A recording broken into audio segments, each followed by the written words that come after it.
Hello guys, welcome back to our channel. If your Rheem Tankless water heater is showing error code H103, it typically points to a communication or internal system issue that prevents the unit from operating normally.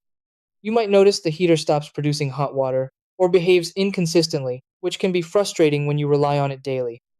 This code doesn't always mean a serious failure. It's often triggered by temporary glitches, connection interruptions, or internal components not syncing properly.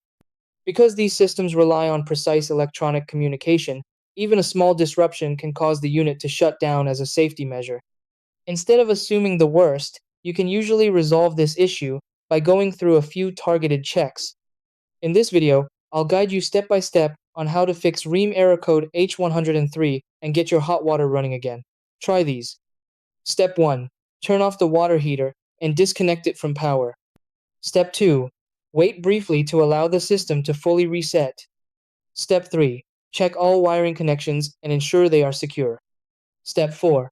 Restore power to the unit and restart the system. Step 5. Verify proper ventilation and airflow around the heater. Step 6. Run hot water and confirm the error code is cleared.